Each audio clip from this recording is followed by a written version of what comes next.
Hello everyone, कैसे हो आप सभी। आई होप सब बढ़िया होगे। तो हम एनिमल किंगडम कंटिन्यू करते करते काफ़ी फाइलम हमने कवर भी कर लिए। आज हमें करना है मोलस्का, एकाइनोडर्मेटा और हेमिकॉर्डेटा। कोशिश करेंगे ये तीनों फाइलम इसी में कवर हो जाए। हालांकि बहुत ज़्यादा डिटेल में दिया भी नहीं है। जो बातें ध्यान में रखनी है थोड़ा एनसीईआरटी बेस्ड ही हम चलेंगे, बहुत आउटर साइड पे नहीं जाने वाले हैं, ठीक है। तो अगर पिछला आपने रिवाइज करते हुए आप यहाँ तक पहुँचे हो तो काफ़ी चीज़ें आप यहाँ पे ध्यान ये रखना कि इंट्रोडक्शन वाली बात तो लगभग सभी में कॉमन मिलती है, आपको नज़र आएगी। तो वो जो चार्ट आपको सबसे पहले लेक्चर में बताया था वो आप ध्यान रखना, उसको आप देखते चलना, आपको सारा इंट्रोडक्शन क्लियर होता जाएगा, ठीक है। तो चलो शुरू करते हैं। मोलस्का में हम बात करते हैं। इनके वैसे वर्ड में इनके नाम का थोड़ा बहुत मीनिंग छुपा हुआ है, समझ लो। मोलस्का जो होता है, मोलस्क मतलब होता है सॉफ्ट, तो इनकी जो बॉडी होती है सॉफ्ट बॉडी वाले एनिमल्स कहलाते हैं ये। चलो शुरू करते हैं थोड़ा सा इंट्रोडक्टरी पार्ट से इनके। जैसे कि इनको सॉफ्ट बॉडीड एनिमल तो हम बोलते ही हैं। अगर मैं इनके इंट्रोडक्शन की बात करूं,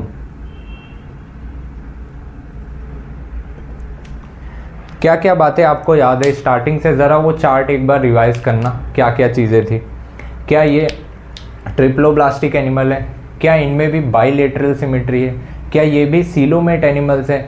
क्या इसमें भी organ system level of organisation है? सारी चीज़ें याद आ रही हैं। बाइलेटरल या bilaterally symmetrical, bilaterally symmetrical, triploblastic हैं। ऐसा लगता है ना ट्रिप्लोब्लास्टिक ये सब प्लेटीहेल्मिन्थीस के आगे वाले सारे मेंबर थे। ट्रिप्लोब्लास्टिक हैं, सीलोमेट है विद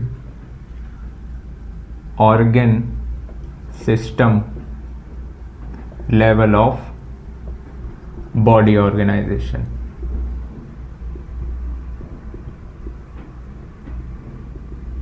ठीक है, ये हम जान रहे हैं। अच्छा, पता है मोलस्का को जैसे आर्थ्रोपोडा हम पढ़ते थे, आर्थ्रोपोडा में हम क्या कहते थे कि वो लार्जेस्ट फाइलम है पूरे एनिमल किंगडम के हिसाब से देखा जाए तो। मोलस्का को हम मानते हैं कि ये सेकंड लार्जेस्ट फाइलम है। तो ये बात भी यहाँ पर ध्यान रखना कि इन्हें हम सेकंड लार्जेस्ट फाइलम भी बोलते हैं। अच्छा, ये पाए कहाँ पर जाते हैं? ये टेरेस्ट्रियल भी हो सकते हैं, मतलब ज़मीन पर, और ये एक्वेटिक भी हो सकते हैं अगर मैं इनके हैबिटेट की बात करूं तो। ठीक है, कैसे हो सकते हैं? टेरेस्ट्रियल भी हो सकते हैं और एक्वेटिक भी हो सकते हैं। टेरेस्ट्रियल या हो सकता है एक्वेटिक भी हो। क्या मुझे इनके बॉडी के बारे में बताना पड़ेगा? क्या आप थोड़ा सा बताओगे इनके बॉडी के बारे में मुझे, या प्रॉपर डायग्राम के हिसाब से ही बताऊं? वैसे इनकी बॉडी अगर आप देखो तो प्रॉपर सेगमेंटेशन तो इनमें नज़र नहीं आएगी। मतलब ऐसे जैसे सेगमेंटेशन एनेलिडा में था, आर्थ्रोपोडा में था, कॉर्डेटा में था, ऐसा कोई सेगमेंटेशन इनके बॉडी में नहीं नज़र आएगा। बट हाँ, जब आप इनको देखोगे, जैसे स्नेल हो गया, ऑक्टोपस हो गया, ये सब इन ऑर्गेनिज्म को जब आप देखोगे तो इनका सर आपको अलग सा दिखेगा और पैर जैसे फीचर्स, मतलब जिससे ये चलते उलते हैं, तो ये सारी चीज़ें आपको दिखाई देंगी। चाहे इनका हेड आप कह लो, फूट आप कह लो, और बीच में ऐसे एक कुबर सा निकला होता है जिसको आप हम्प बोलते हो, इनमें विसरल हम्प उसको बोल रहे हैं। जैसे आप देख लो, समझ लो कोई गाय हो गई, भैंस हो गया, या कोई बैल ओल, ये सब ऑर्गेनिज्म में अगर आप देखो तो उनके कंधे पर ऐसे एक कुबर टाइप का निकला होता है ना। या कैमल में देख लो, वो जो कुबर निकला होता है जिसको आप हम्प बोल रहे होते हो, वो इनमें भी प्रेजेंट होता है। तो ये विसरल हम्प भी इनमें क्या होता है? प्रेजेंट होता है। तो इनके बॉडी का ही वो एक पार्ट है।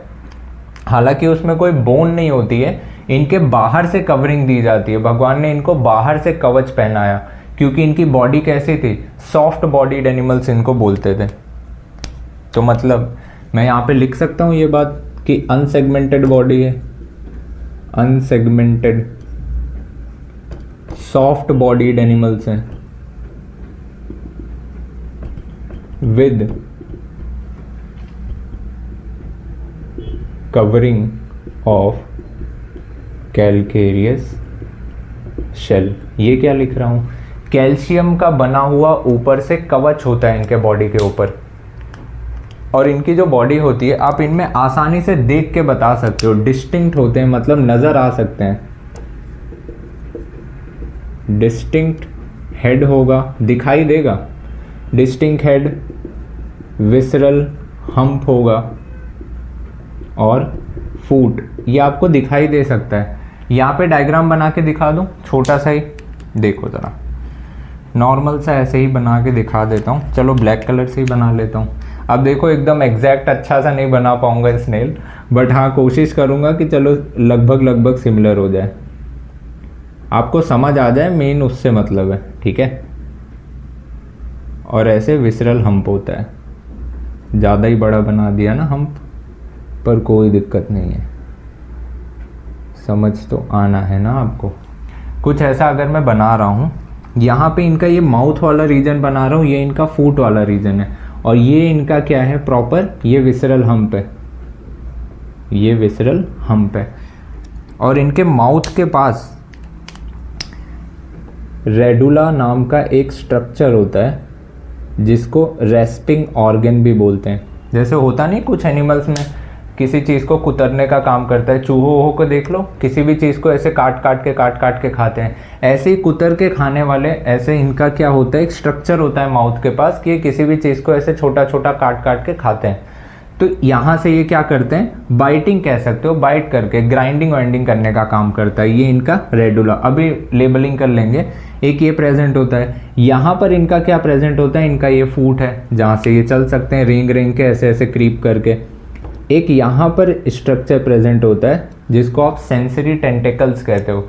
सेंसरी ऑर्गन, अच्छा ध्यान रखो, शुरुआत सेंसरी स्ट्रक्चर की कहाँ हुई थी, जब आप नीडोब्लास्ट पढ़ रहे थे, सीलेंट्रेटा पढ़ रहे थे, वहाँ से आने वाले सारे ऑर्गेनिज्म में धीरे धीरे नर्वस सिस्टम वाली चीज़ें भले बेसिक लेवल की हो, लेकिन आ गई थी कि कुछ सेंसेशन ये मतलब देख सकते थे, सेंसेशन को सेंस करके ये मूव कर सकते थे, एनवायरनमेंट के प्रति रिस्पॉन्स जनरेट कर पा रहे थे, तो ये चीज़ थी।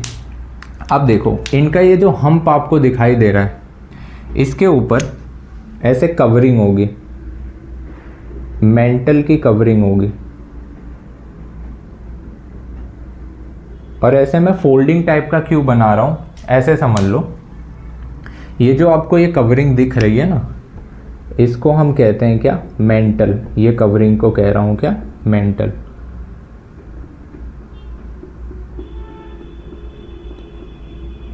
और ये मेंटल इनके बॉडी से जुड़ा हुआ होता है, मतलब समझ लो ऐसे चिपका हुआ होता है, पूरी जगह होगा, मैंने बस ऐसे ये फोल्डिंग बनाया क्यों, ज़रा सा ये समझने की कोशिश करना। जैसे समझ लो ये इनकी बॉडी है, समझ लो ये मेरी बॉडी है, और इसके ऊपर ये मेंटल है। अब ये बॉडी के ऊपर मेंटल समझ लो ये कवरिंग है। ये कवरिंग मैंने कैसे करी, ये नॉर्मल कवरिंग है ऐसे करके, तो ये स्किन से मेंटल कनेक्टेड है। अब देखो इसी स्किन को अगर मैं इस तरीके से फोल्ड कर दूं, अगर इस तरीके से ये मेंटल को मैंने फोल्ड कर दिया, तो मेंटल अभी भी जुड़ा हुआ है स्किन से, लेकिन ध्यान से देखो इसी मेंटल में बीच में गैप आ गया है यहाँ पर, इसी को क्या बोलते हैं, मेंटल कैविटी बोलते हैं। तो इनमें भी ऐसे ही बन जाता है। तो ये जो स्ट्रक्चर आपको दिख रहा है, ये है तो मेंटल, ये मेंटल है, और ये जो अंदर कैविटी नज़र आ रही है इसको बोलते हैं मेंटल कैविटी। किसके किसके बीच में प्रेजेंट है मेंटल कैविटी, एक तो ये विसरल हम्प के और दूसरा मेंटल वाले लेयर के बीच में। और इसके ऊपर अब भगवान ने क्या किया, एक कवच रख दिया जिसको आप बोलते हो कैल्शियम का कवच। कैल्शियम का कवच, हाँ बिल्कुल ऐसे, थोड़ा सा ऐसे हार्ड टाइप का मैं बना के दिखा रहा हूँ। अब ज़रूरी नहीं है इतना ज़्यादा गैप हो, हाँ बताने का तरीका जस्ट समझना। ये जो आपको दिख रहा है ये क्या है, कैलकेरियस शेल है। ये जो कैल्शियम का बना हुआ है शेल, ये प्रॉपर कैलकेरियस शेल है। और ये जो मिडल में आपको दिख रहा है इसको आप क्या बोल रहे हो, विसरल हम्प कह रहे हो, ठीक है, विसरल हम्प। ये क्या है, ये सेंसरी टेंटिकल्स है। और ये क्या है, ये रेडुला है।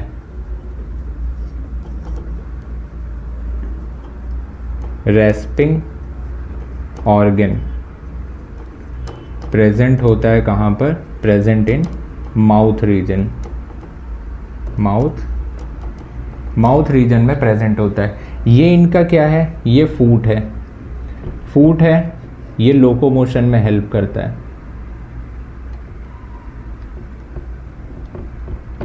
ठीक है, सारी चीज़ें हो गई। इनका रेस्पिरेशन और एक्सक्रीशन के लिए फेदर लाइक ऐसे गिल्स प्रेजेंट होते हैं इस रीजन में, ऐसे पंख जैसे, ऐसे समझ लो। ये क्या है, ये फेदर लाइक गिल्स प्रेजेंट होते हैं। अब ये फेदर लाइक गिल्स रेस्पिरेशन का या कह लो गैसियस एक्सचेंज का और एक्सक्रीशन का काम करते हैं। ठीक है, तो इनका रेस्पिरेशन, एक्सक्रीशन, ये सब, और सर्कुलेशन भी इन सारे ऑर्गेनिज्म में क्या है, ओपन टाइप का सर्कुलेशन है, ध्यान रखना। क्योंकि क्लोज सर्कुलेटरी सिस्टम मैंने किस में कहा था, एनेलिडा में कहा था, दूसरा हमारे में मतलब कॉर्डेट्स में कहा था। बाकी सब में कैसा था, सर्कुलेटरी सिस्टम ओपन है। तो ये थोड़ा फीचर्स वाली बात है, ध्यान में रखते ही चलना। यहाँ जो काम की चीज़ थी वो सारी मैंने आपको बता दी है क्या क्या है। ध्यान क्या रखना है, सेंसरी टेंटिकल्स जो सेंसेशन का काम कर रहे हैं, ठीक है, तो नर्वस सिस्टम वाला काम आया। रेस्पिंग ऑर्गन जो ऐसे किसी चीज़ को खाने के लिए चबाने का काम कर रहा है। माउथ वाला मतलब डाइजेस्टिव सिस्टम से रिलेटेड बात हो गई। फेदर लाइक गिल्स ये क्या कर रहे हैं, रेस्पिरेशन एक्सक्रीशन का काम कर रहे हैं, ये दोनों बात कवर हुई। फूट ये क्या है, लोकोमोशन का काम कर रहा है। स्केलेटन ये बाहर का क्या है, इनको कवच, इनको प्रोटेक्ट करने का काम कर रहा होता है। और इनके एग्जाम्पल आप देखोगे तो इनमें एक और है पर्ल ऑयस्टर करके, ये भी आपने सुना होगा है ना, मोती होती भी इन्हीं से प्राप्त होती है। अब मोती बनती कैसे थोड़ा सा बता देता हूँ, है तो नहीं बुक में। जैसे इन पे ये जो शेल लगी हुई है ना, ये बीच का जो मेंटल वाला रीजन है, होता क्या है, अगर कोई भी फॉरेन पार्टिकल या कोई कंकड़ पत्थर कुछ भी अगर आके यहाँ गलती से भी ट्रैप हो गया तो इसके सॉफ्ट स्किन को क्या होगा, इरिटेशन होगी, तकलीफ होगी। अब उस तकलीफ को मिटाने के लिए ये करता क्या है, यहाँ से कुछ सिक्रीशन रिलीज करता है जिसके ऊपर वो स्टोन या उस पार्टिकल के ऊपर क्या होता है, वो सिक्रीशन से कवर हो जाता है। ऐसे समझ लो लड्डू के ऊपर आपने कोई कवरिंग चढ़ा दी, तो अब वो सब्सटेंस क्या करता है, इसको इरिटेट करना बंद कर देता है। और वो सब्सटेंस अगर लंबे समय तक यहाँ टिका रह गया तो वही मोती का रूप ले लेता है। जैसे समझ लो हमारी बॉडी है, हमारी बॉडी क्या सिक्रीट करती है, पसीना या ये सब सिक्रीट करती है। वैसे ही अगर गलती से भी ये पूछा जाए कि ये बाहर की शेल कुछ रिलीज करती है या विसरल हम्प, शेल तो आपका नॉन लिविंग टाइप का है, कैल्शियम का बना हुआ है, लेकिन ये जो विसरल हम्प है ये क्या है, ये आपका लिविंग मतलब टिश्यू रिलेटेड है। तो ये क्या करता है, कुछ सिक्रीशन करता है जिसकी वजह से उस पर एक कवरिंग चढ़ जाती है और वही ऐसे मोती होती बन जाता है। ठीक है, अब तो समझ लो ऐसे आर्टिफिशियली बनाया जाता है। उसमें करते क्या है ये लोग, ज़बरदस्ती यहाँ पे कोई भी फॉरेन सब्सटेंस डाल देते हैं और इस प्रोसेस से वापस से मोती बन जाता है। ये तो आर्टिफिशियली करते हैं। ठीक है, अभी के टाइम पे क्या यहाँ तक चीज़ें क्लियर है आपको? ये एक बार नोट डाउन कर लो, इनका रिप्रोडक्शन एक बार बता देता हूँ। यहाँ जगह नहीं है, नहीं तो साइड में ही बता देता। चलो कोई नहीं, एक बार नोट डाउन कर लो आप। हो गया? वेट एक सेकंड।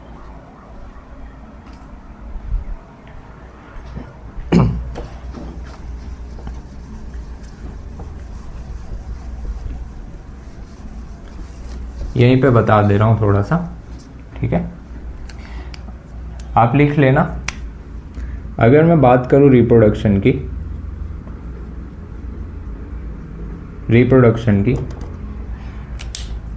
तो ये भी यूनिसेक्सुअल ऑर्गेनिज्म होते हैं,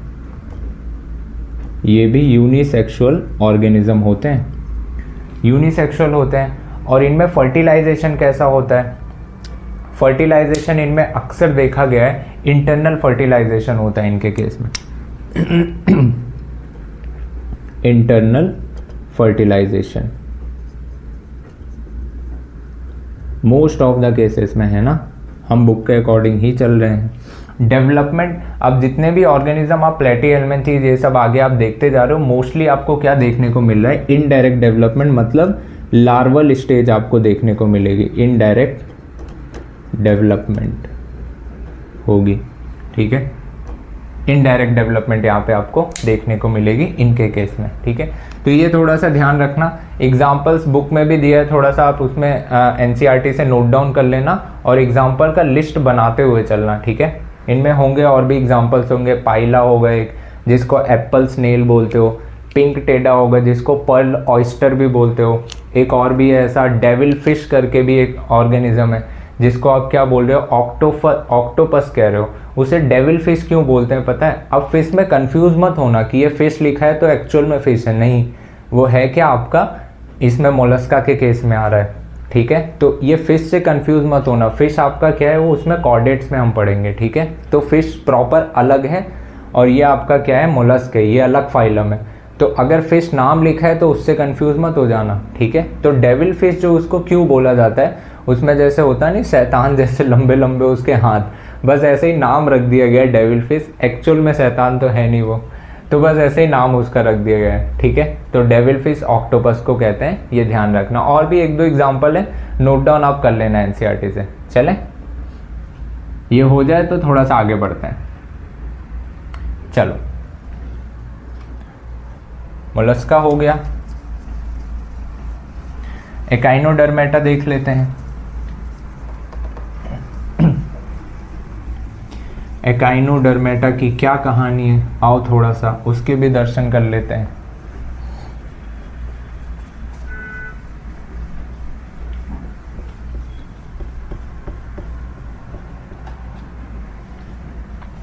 एकाइनोडर्मेटा का भी नाम कुछ ना कुछ चीख चीख के हमें बताना चाह रहा है, अपने बारे में कुछ बताना चाह रहा है। जैसे कि आओ ज़रा देखते हैं, एकाइनोडर्मेटा ये स्टार फिश वाला फाइलम है। अब देखो एकाइनोडर्मेटा, ये जो एकाइनो वर्ड है, एकाइनस, एकाइनस मतलब होता है क्या, स्पाइनी, स्पाइंस जो होते हैं छोटे छोटे कांटे जैसे। डर्मा मतलब क्या होता है, स्किन। मतलब क्या हुआ यहाँ पर कि स्पाइन वाली कुछ इनकी बॉडी है जो इनकी स्किन है। स्पाइन आप ऐसे समझ सकते हो जैसे कैक्टस में देखा है, कैक्टस छोड़ो, आपने जैक फ्रूट तो देखा ही होगा जिसको आप क्या कहते हो, कटहल कहते हो, उस पर ऐसे छोटे छोटे छोटे छोटे स्पाइंस होते हैं ना, लेकिन बहुत बड़े तो नहीं होते हैं कांटे। अब वो स्पाइंस क्या करते हैं, क्या मूवमेंट कराने का काम नहीं करेंगे, वो हार्ड स्ट्रक्चर होते हैं, वो इनके बॉडी में बाहर के सरफेस पर लगे तो होते हैं, ठीक है। अभी इनमें ट्यूब फीट और ये सब भी बताऊंगा जिससे लोकोमोशन ये करते हैं, बट ध्यान रखना स्पाइंस से ये लोकोमोशन नहीं करते, ट्यूब फीट से करते हैं, वो भी आगे बताऊंगा, ठीक है। तो स्पाइनी इनको कहते हैं, स्पाइनी बॉडीड एनिमल्स इनको बोलते हैं कि इनकी बॉडी के बाहर बाहर क्या होता है, छोटे छोटे छोटे छोटे कांटे जैसे स्ट्रक्चर होते हैं, ठीक है। आओ ज़रा एकाइनोडर्मेटा, चाहो तो यहाँ पे लिख लो, नहीं भी लिखोगे तो कोई दिक्कत नहीं है। स्पाइनी स्किन, इनकी स्किन थोड़ी सी स्पाइनी होती है। इनका इंट्रोडक्शन आप बताना चाहोगे कुछ? वही कहानी है ना, लेकिन गलती से भूल मत जाना एकाइनोडर्मेटा पढ़ रहे हो। याद करो जब मैं सिमिट्री बता रहा था, रेडियल सिमिट्री बता रहा था, एग्जाम्पल याद है उसमें कैसे एक ट्रिक बताया था आपको, सी पैटर्न से कैसे याद रखना है। सीलेंट्रेटा, टीनोफोर और एकाइनोडर्मेटा में रेडियल सिमिट्री थी, बट एकाइनोडर्मेटा के एडल्ट फॉर्म में रेडियल सिमिट्री थी, लेकिन जो इनका लार्वा होता है उसमें बाइलेटरल सिमिट्री देखने को मिलता है। ये थोड़ा इंपॉर्टेंट सा पॉइंट है, ये ध्यान में रखना। तो मैं इंट्रोडक्शन की स्टार्टिंग में ही लिख दे रहा हूँ ताकि आप गलती से भी भूल ना पाओ उसको, ठीक है, जैसे अपने बेस्ट फ्रेंड को नहीं भूलते हो। तो ये क्या है, अगर मैं बोलूं रेडियल सिमिट्री, रेडियल सिमिट्री ये कहाँ पर देखने को मिलेगी? रेडियल सिमिट्री इनके खासकर एडल्ट फॉर्म में देखने को मिलती है आपको, एडल्ट फॉर्म में। और बाइलेटरल ऐसा लगता है कि ये एडवांस सिमिट्री दर्शाते हैं इनके लार्वा, ठीक है, ये बात ध्यान रखना। बाकी का इंट्रोडक्शन तो आपको पता ही है, दुनिया जानती है क्या चीज़, कि ये कैसे हैं, ट्रिप्लोब्लास्टिक हैं, सीलोमेट हैं, सीलोमेट वो भी spiny bodied with organ system level of body organisation. ये सब तो पता ही है ना, ये कोई नई बात तो नहीं है। ये इनका बेसिक इंट्रोडक्शन हर फाइलम में लिखते चले आओ, कोई नई चीज़ है नहीं। हाँ, बाकी की चीज़ें अलग अलग हो सकती हैं, जैसे कि हैबिटाट इनका अगर मैं बात करूँ, कहाँ पर पाए जाएंगे ये, ध्यान से देखना, एनसीईआरटी ने प्रॉपर तरीके से यहाँ पे लिखा है कि इनके जितने मेंबर्स होते हैं सभी के सभी मैराइन होते हैं, मतलब ऑल आर मैराइन, मतलब समुद्री पानी में ही पाए जाते हैं ये सभी के सभी, जिसको आप एक्सक्लूसिवली मैराइन भी बोल सकते हो। तो यहाँ पे मैं लिख दूँ ऑल आर मैराइन, सभी इनके सारे मेंबर्स कैसे होते हैं, मैराइन होते हैं। इनकी बॉडी की बात करूँ,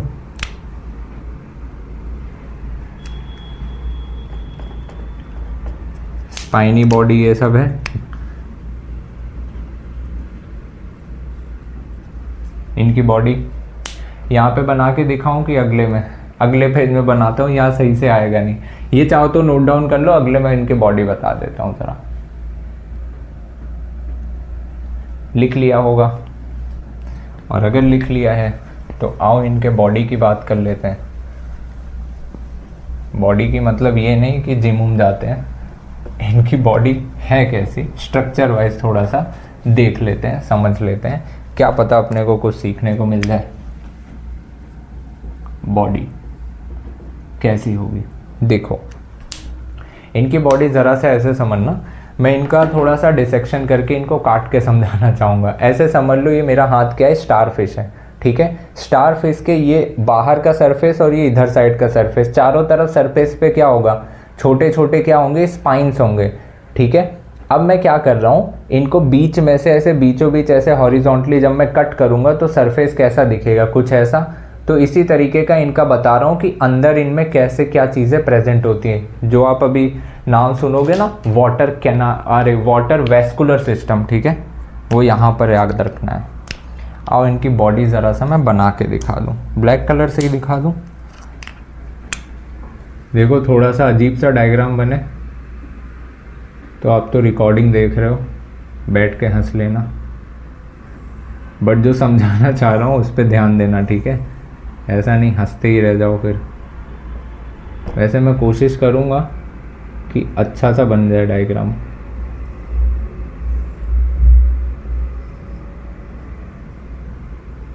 है ना, मुझे लगता है सही है कुछ कुछ। अब देखो, इसमें ऐसे ऐसे ट्यूब्स प्रेजेंट होती हैं इनके बॉडी में। जैसे हमारे बॉडी में वेसल्स होती हैं, ब्लड वेसल्स। अब ये क्या बना रहा हूँ ये मैं एक जगह खाली दिखा रहा हूँ कि ऐसे छोटी छोटी नली में डिवाइडेड, ऐसे हर जगह है, बट हर जगह बना पाना तो अभी पॉसिबल नहीं है ना। तुम भी थक जाओगे बना बना के, मैं भी पागल हो जाऊँगा। तो इससे बेटर है एक ही जगह बता देता हूँ, ज़्यादा अच्छे से ध्यान रहेगा। ये जो ट्यूब जैसा दिख रहा है, अभी यहाँ पे एक स्ट्रक्चर बताऊँगा, पानी वानी कैसे एंटर करता है, ये सारी चीज़ें। ये स्ट्रक्चर, ये जो आपको बड़ी बड़ी कैनाल्स ये सब दिख रही हैं, ठीक है, इन्हीं कैनाल्स के थ्रू, मतलब ये जो वेसल्स के थ्रू ऐसा कुछ वेसल दिख रहा है ना, जैसे हमारी ब्लड वेसल होती है, ऐसा समझ लो ये पाइपलाइन है, अलग अलग पाइपलाइन है। और ये सारी पाइपलाइन ऐसे कहीं बीच में जाके ऐसे मिल रही होगी कहीं ना कहीं। ऐसे लगता है ये पाइपलाइन बीच में कहीं सेंटर पर इकट्ठी हो रही होगी, ठीक है ना, ऐसे कहीं पर इकट्ठी हो रही होगी।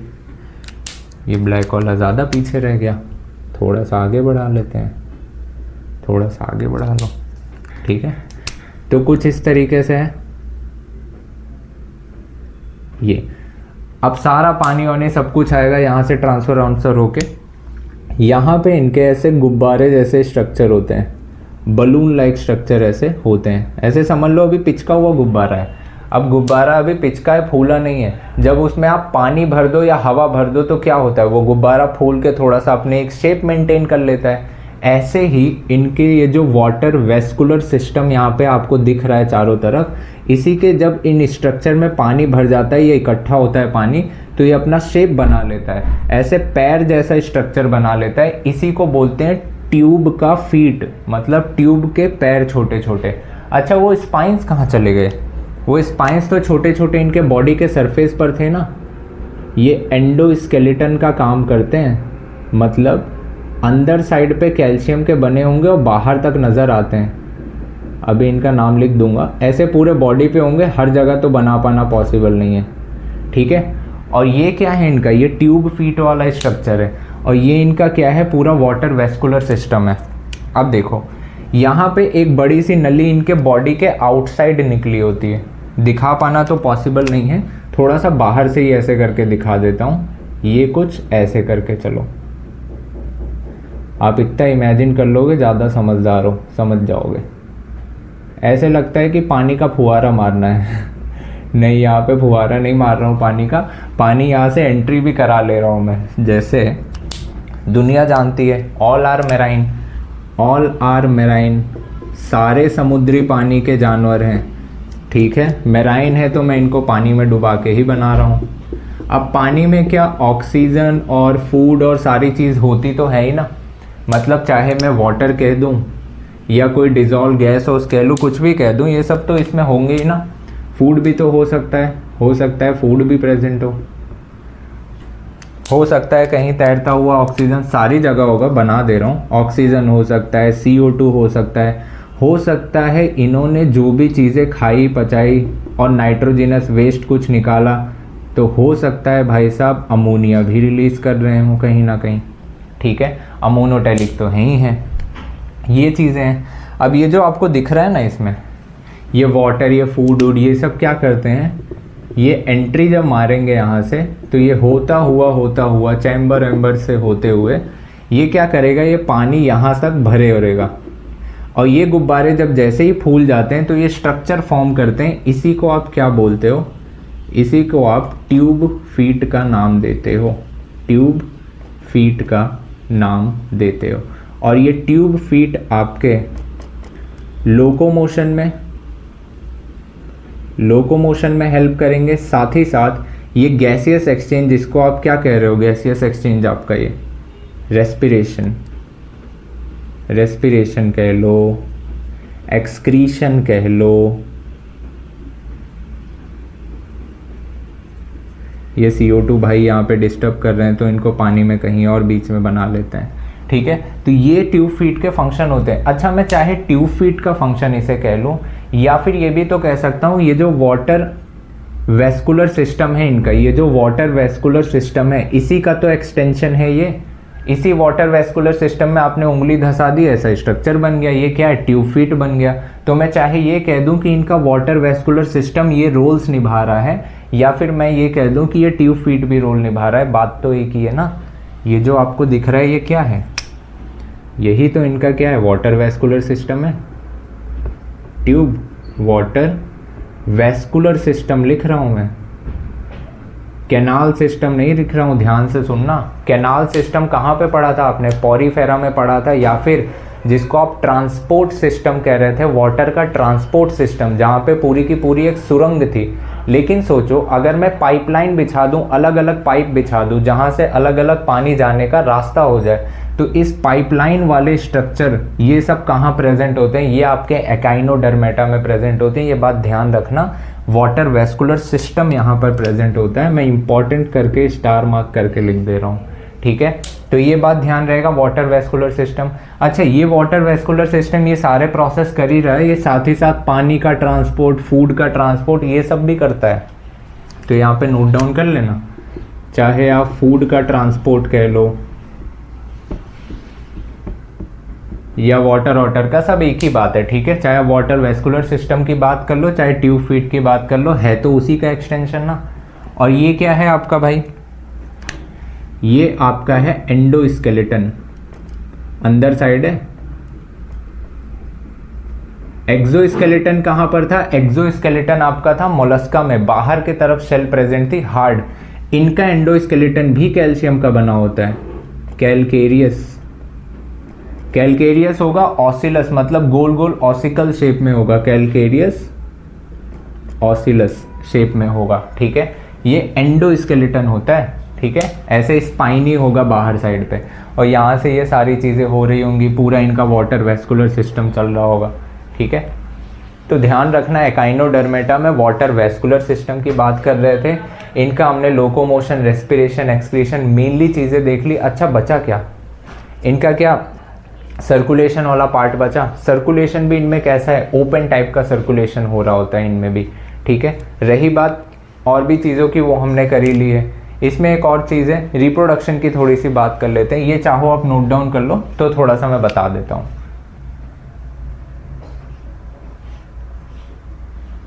बन गया होगा, चलो यहीं नीचे लिखा दूँ क्या, यहीं पे लिखा दूँ, थोड़ी सी तो बात है, कोई ज़्यादा तो है नहीं, चलो यहीं लिख लो। रिप्रोडक्शन की अगर मैं बात करूँ, रिप्रोडक्शन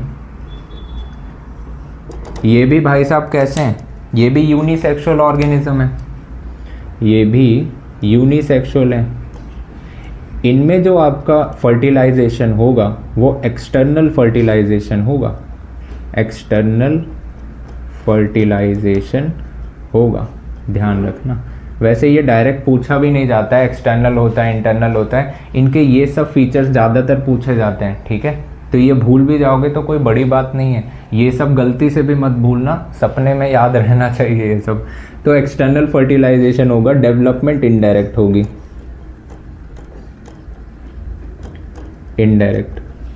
क्वेश्चन भी पता है अक्सर ऐसे आते हैं जहाँ पे कुछ अलग सा हो, जहाँ पे कुछ अनोखा सा हो, जहाँ पर लगभग सिमिलरिटी बाकी फाइलम में मैच कर रहा है, वहाँ से सवाल ये जल्दी बनाते भी नहीं है। क्या फालतू में वैसे ही 2-3 क्वेश्चन बनाने हैं चैप्टर से, उसमें भी फालतू के क्वेश्चन डाल देंगे, मतलब ही क्या हुआ। तो कुछ स्पेशल फीचर्स वाले क्वेश्चन अक्सर बनते हैं, तो ध्यान रखना ये सब चीज़, ठीक है। तो ये इनके रिप्रोडक्शन की थोड़ी बात कर ली, एग्जाम्पल्स आप इनमें देख लेना, एस्टेरियस, स्टारफिश और ये सब के बारे में थोड़ा सा लिखा है, वो आप प्रॉपर अपना नोट्स बनाते रहना, एनसीईआरटी खोल के बैठना, इनके नीचे ही आप इनका एग्जाम्पल भी नोट डाउन कर लेना। डन है क्या, यहाँ तक इनकी कहानी क्लियर है? अगर यहाँ तक क्लियर है तो हेमिकॉर्डेटा एक बार थोड़ा सा देख लेते हैं, उनमें क्या क्या कहानी है, देख लो एक बार। हो चुका होगा ना, आ जाओ। क्या हम एंटर कर सकते हैं हेमिकॉर्डेटा पे? बिल्कुल कर सकते हैं। अब देखो, जैसे ही जो जो फाइलम के हम नाम लेते जाते हैं, कहीं ना कहीं उसका फाइलम, उसका नाम हमें कुछ ना कुछ इंडिकेशन दे रहा होता है। ज़रूर हेमिकॉर्डेटा भी हमें कुछ बताना चाह रहा होगा, कुछ तो बताना चाह रहा होगा बेचारा। क्या बताना चाह रहा है? हेमी मतलब होता है कुछ आधे फीचर्स, एक्चुअल में आधे फीचर नहीं, कुछ 1-2 फीचर थे जो कॉर्डेटा से मैच करते थे, इसलिए इनको हम हेमिकॉर्डेटा भी बोल देते हैं। इसका मतलब कहीं ना कहीं इन्हें पहले कॉर्डेटा में रखा तो गया ही होगा, तो बिल्कुल रखा गया था, बाद में हटा दिया गया, क्योंकि जब सिमिलैरिटी चेक करी गई तो ये पता चला कि भाई आप अगर ओरिजिन और सारी चीज़ें रिस्पेक्ट में लो तो भाई ये सब क्या है, थोड़ा सा डिफरेंट है, तो इनको थोड़ा सा अलग किया। जैसे हम देख क्या रहे हैं, हेमिकॉर्डेटा देख रहे हैं, हेमिकॉर्डेटा देख रहे हैं, ठीक है, हेमिकॉर्डेटा देख रहे हैं। अब यहाँ पे देखो, हेमिकॉर्डेटा में ध्यान रखना, अगर मैं थोड़ा इंट्रोडक्शन की बात करूँ तो शुरू में मैं आपको बता दूँ, यहाँ पे इंट्रोडक्शन की बात करूँ तो यहाँ पे ये पॉइंट ही स्टार्टिंग में याद रखना, बाकी कॉमन इंट्रोडक्शन तो है ही है। यहाँ पे याद क्या रखने वाली बात है कि कुछ ना कुछ तो सिमिलर फीचर इनमें रहा होगा। तो पहले ये कहाँ प्लेस किए गए थे? अर्लियर प्लेस्ड अंडर कॉर्डेटा, पहले कॉर्डेटा में प्लेस किए गए थे। क्यों? कुछ बेसिक फीचर थे, due to some similar character, कुछ सिमिलर कैरेक्टर्स थे, जैसे कि कॉर्डेटा में जब आप फिश उस पढ़ोगे वहाँ पे गिल्स उल्स पढ़ते हो, इनमें भी कहीं कहीं गिल्स आपको देखने को मिली थी।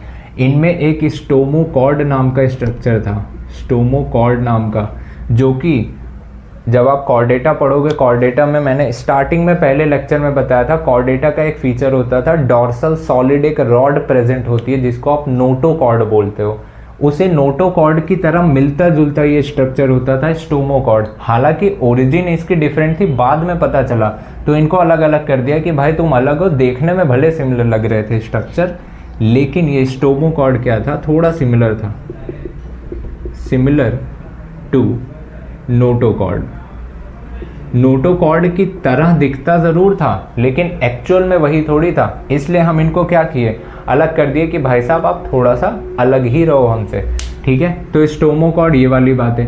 क्या बाकी इनका इंट्रोडक्शन आपको पता है? दुनिया जानती है, सबको पता है कि ये भी ट्रिप्लोब्लास्टिक है, ट्रिप्लोब्लास्टिक। ये भी बाइलेटरली सिमेट्रिकल है, ये भी बाइलेटरली सिमेट्रिकल है, ये भी सीलोमेट है with organ system level of OS, मतलब organ system level of body organisation. कहाँ पर पाए जाएंगे हैबिटाट इनकी अगर हम बात करें?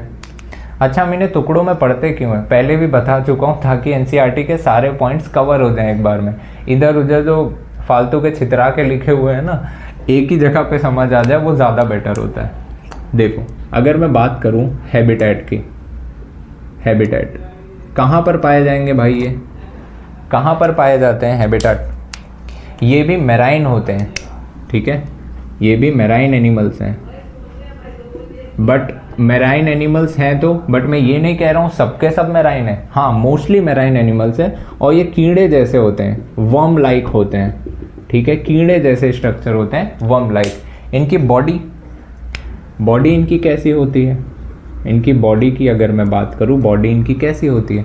इनके बॉडी में आपको ऐसे हेड जैसा रीजन दिखेगा जो प्रोबोसिस कहते हैं जिसको, और एक कॉलर वाला रीजन दिखेगा जो मिडल सेक्शन होता है। उसके बाद पीछे पूरा ट्रंक होता है, ठीक है। ट्रंक बोलते किसको? जिसमें एब्डोमेन और पीछे का एरिया कवर हो जाए, उसको मिला के हम ट्रंक बोलते हैं। तो इनमें चलो ऐसे ही बॉडी डिवाइडेड इनटू 3 रीजन, पूरी बॉडी बना के देख लेते हैं, ठीक है, इसी में लिख देंगे।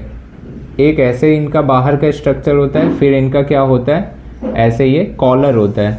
अब इस कॉलर के नीचे फिर इनका क्या होता है, ट्रंक वाला रीजन होता है।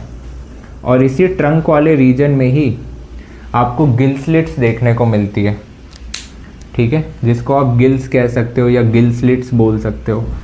तो ये इनका क्या है, कॉलर वाला रीजन था, ठीक है, कॉलर वाला रीजन था। और ये हेड जैसा रीजन क्या है, किसको रिप्रेजेंट कर रहा है? ये प्रोबोसिस है, प्रोबोसिस जो हेड को रिप्रेजेंट करता है, ये कॉलर वाला रीजन है। और ये क्या है, ट्रंक है। इसी ट्रंक वाले रीजन में ही आपको नज़र आता है क्या, ये ऐसे फेरिंग्स में ही गिल्स नज़र आते हैं, गिल्स या गिल स्लिट्स कह लो, ठीक है, जहाँ से ये क्या करते हैं, रेस्पिरेशन करते हैं, रेस्पिरेशन करते हैं, ठीक है, रेस्पिरेशन करते हैं। एक्सक्रीशन के लिए इनके प्रोबोसिस में एक प्रोबोसिस ग्लैंड प्रेजेंट होती है, उससे एक्सक्रीशन करते हैं, ठीक है। चाहो तो ये नोट डाउन कर लो, फिर थोड़ा सा आगे बता देता हूँ क्या है, ठीक है, डन है, आ जाओ। अब जितने भी ऑर्गेनिज्म आप आगे पढ़ रहे हो, सर्कुलेशन और ये सब कैसा अभी देख रहे हो, अभी सब ओपन टाइप सर्कुलेशन ही चल रहा है, क्योंकि क्लोज टाइप सर्कुलेशन कहाँ पे पता है हमें, कॉर्डेटा में था, और कहाँ पर था, एनिलीडा में था। तो याद करते हुए चलना ये सारी चीज़ें, ठीक है। ये हमने देखा, डन। इनका सर्कुलेशन, सर्कुलेशन इनमें ओपन टाइप का सर्कुलेशन होगा, ठीक है, ओपन टाइप का। अच्छा, रेस्पिरेशन मुझे बता दो ज़रा, रेस्पिरेशन आपने देखा अभी, एक्सक्रीशन की बात करूं, रेस्पिरेशन तो अभी देखा ना गिल से हो रहा है, एक्सक्रीशन इनका होता है प्रोबोसिस ग्लैंड से, नाम याद रखना है। डिटेल है नहीं तो इसमें डिटेल में जाने का भी कोई मतलब नहीं है, बस नाम याद रख लो, ठीक है। बाकी लोकोमोशन वोशन ये करते ही हैं, कीड़े जैसे हैं तो रेंगने वाला काम करेंगे, सारी चीज़ें। रिप्रोडक्शन की अगर मैं इनकी बात करूं, रिप्रोडक्शन की, रिप्रोडक्शन देखो, रिप्रोडक्शन की अगर मैं बात करूं, रिप्रोडक्शन ये भी यूनिसेक्सुअल है, ये भी यूनिसेक्सुअल है, ठीक है। ये भी कैसे, इनमें भी एक्सटर्नल फर्टिलाइजेशन होगा, एक्सटर्नल फर्टिलाइजेशन, इनमें भी इनडायरेक्ट डेवलपमेंट होगा, इनडायरेक्ट डेवलपमेंट इनमें भी नज़र आएगा, ठीक है। इनके एग्जाम्पल्स भी नोट डाउन आप कर लेना, एनसीईआरटी में दिया होगा, मे बी बेलेनोग्लॉसस, सैकलोग्लॉसस ऐसे करके दिए होंगे, ठीक है। तो एग्जाम्पल्स इनके लर्न करके ये पोर्शन इतना आप एंड कर लो। कॉर्डेटा में थोड़ा हम डिटेल में जाएंगे भी, क्योंकि काफ़ी कुछ डिटेल में दिया भी गया है, ठीक है। तो वहाँ से क्वेश्चन बनने के चांस भी ज़्यादा होते हैं। तो यहाँ तक थोड़ा सा इंट्रोडक्टरी पार्ट, थोड़ा सा वो टेबल ये सब आप देख कर आना, देन हम कॉर्डेटा में एंटर करेंगे अगले लेक्चर में, ठीक है। हो सकता है कॉर्डेटा एक पार्ट में पूरा ना कवर हो तो 2 पार्ट में भी कर लेंगे, लेकिन हाँ उसे थोड़ा ध्यान से समझना, वहाँ क्वेश्चन बनने के चांसेस हाई होते हैं, ठीक है। चलिए मिलते हैं नेक्स्ट लेक्चर में, और चीज़ें आप रिवाइज करके देन आप आना, और जितना भी आपने पढ़ा एक बार एनसीईआरटी में रीड कर लेना, ठीक है। और वो टेबल का तो ध्यान रखना ही, लास्ट में मैं बनवाऊंगा भी, ये एग्जाम्पल वाला लिस्ट अपना आप रेडी रखते रहना, ठीक है। चलिए मिलते हैं नेक्स्ट लेक्चर में, थैंक यू सो मच।